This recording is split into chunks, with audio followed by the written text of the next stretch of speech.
আরহাম ইসলাম অস্ট্রেলিয়ার অনূর্ধ্ব-20 দলের জার্সি গায়ে খেলে ফেলার পরে অনেকে বলছেন আরহাম ইসলাম আর কখনো বাংলাদেশের হয়ে খেলতে পারবেন না, কিংবা অনেকেই বলছেন এখনো বাংলাদেশের হয়ে খেলার তার প্রতিনিধিত্ব করার পুরো সুযোগ রয়েছে। এই ব্যাপারটা নিয়ে খুব একটা কনফিউশন তৈরি হয়েছে ফুটবল সমর্থকদের মধ্যে। আজকের ভিডিওতে এটি পুরোপুরি ক্লিয়ার করে দিব আরহাম ইসলাম কি বাংলাদেশের হয়ে এখনো খেলতে পারবেন কিনা, কিংবা কোনো বাধা আছে কিনা। আমি কিছুদিন আগে একটা ভিডিও বানিয়েছিলাম যে আমরা আমাদের খাঁটি সোনা হারালাম, আরহাম ইসলাম হয়তো বাংলাদেশের জার্সি গায়ে আর কখনোই খেলতে পারবেন না যদি তিনি অস্ট্রেলিয়ার জার্সি গায়ে 1 মিনিটও ফুটবল খেলে থাকে, কিংবা অস্ট্রেলিয়ার জার্সি গায়ে একটা ম্যাচও খেলে থাকে। তবে সেটা ছিল ভিন্ন রুলসের কারণে। আরহাম যেই পদ্ধতিতে অস্ট্রেলিয়ার জার্সিতে খেলেছেন একটা ম্যাচ, সেভাবে তিনি বাংলাদেশের হয়ে এখনো পুরোপুরি খেলার প্রতিনিধিত্ব করতে পারবেন। বাংলাদেশের হয়ে তিনি যে কোনো সময় খেলতে পারবেন। কেন বলছি সেটা আপনাকে প্রথমে বুঝতে হবে, নাগরিকত্ব আর পাসপোর্ট থাকা সেম জিনিস না। আরহাম এখানে তার পাসপোর্ট কাজে লাগিয়েছে, একটা রুলস আছে সেটার পুরোপুরি ফায়দা লুটিয়ে নিয়েছেন আরহাম এবং অস্ট্রেলিয়ার ফুটবল ফেডারেশন। আরহাম বর্তমানে বাংলাদেশের নাগরিক এবং বাংলাদেশি পাসপোর্ট আছে।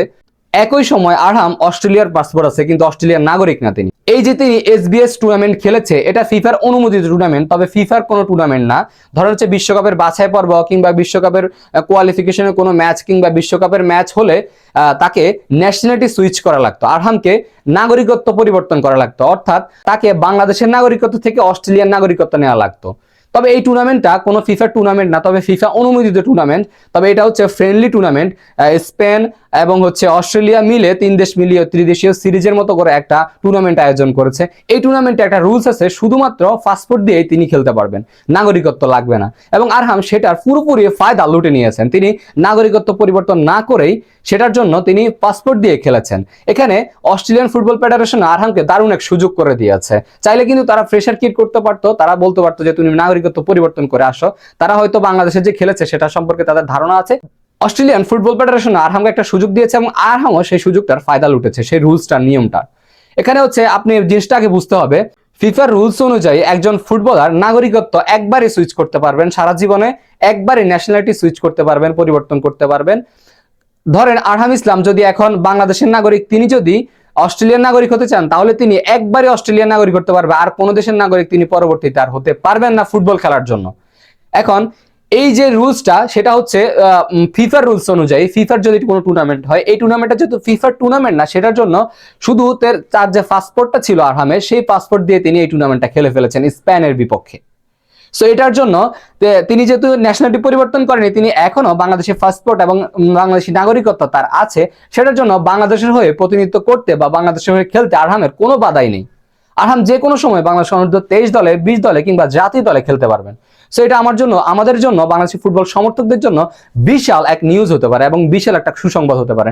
কারণ আমরা জেনেছি যে আমরা ইতিমধ্যে আমাদের ভবিষ্যতে নেইমার জুনিয়র যাকে বলা হচ্ছে তাকে হারাতে বসেছিলাম, এবং এই নিউজটা আমাকে এতটাই আনন্দিত করেছে, আমরা যে এখনো নেইমারকে হারাচ্ছি না, আমাদের ফুটবলীয় ভবিষ্যতের ট্যালেন্টেড, সবচেয়ে বড় ট্যালেন্টেডকে হারাচ্ছি না। এই সময় আমাদের সবচেয়ে বড় করণীয় কাজ হচ্ছে ফুটবল সমর্থকদের থেকে শুরু করে বাফুফের কাজ হচ্ছে তাকে কনভিন্স করা যে তুমি বাংলাদেশের হয়ে খেলো, কিংবা বাংলাদেশে তোমার ভবিষ্যৎ আছে, বাংলাদেশে তুমি প্রতিনিধিত্ব করতে পারবে লং টাইম। অস্ট্রেলিয়াতে তোমার এক সময় ঝামেলা হয়ে যাবে কিংবা সবসময় সুযোগ পাবে না, বসিয়ে রাখবে বেশিরভাগ ম্যাচ। এখানে তুমি একজন বড় লিজেন্ড হতে পারবে এক সময় খেলে। এভাবে তাকে বিভিন্নভাবে কনভিন্স করতে হবে, যেভাবে পারে তার ফ্যামিলিকে পারুক, আরহামকে পারুক। আরহাম কিন্তু দেশকে অনেক ভালোবাসে। এখন কিন্তু আবার অনেকেই ভাবছেন যে আরহামের দেশপ্রেম নিয়ে প্রশ্ন তুলছেন। কেউ ভালো অপরচুনিটি পেলে কখনোই হাতছাড়া করবেন না। আর আরহাম তো দেশকে ভালোবেসে এসেছিলেন, আমরা মূল্যায়ন করতে পারিনি। কোচরা বলেছে সে এখনো যোগ্য না জাতীয় দলের জন্য, অনূর্ধ্ব-23 দলের জন্য। তাহলে কেন আরহাম বসে থাকবে আমাদের সেই ব্যর্থ আশা নিয়ে, তার অপমান নিয়ে?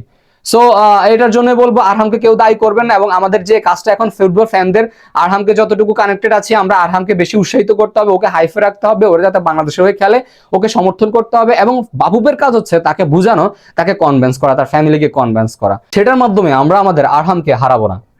তো আরহামকে যারা পছন্দ করে থাকেন অবশ্যই কমেন্ট করে জানাবেন, এবং সবসময় এরকম আপডেট ভিডিও পেতে চ্যানেলটি সাবস্ক্রাইব করে এবং ফেসবুক পেজটি ফলো দিয়ে সাথে থাকবেন। ধন্যবাদ। আসসালামু আলাইকুম।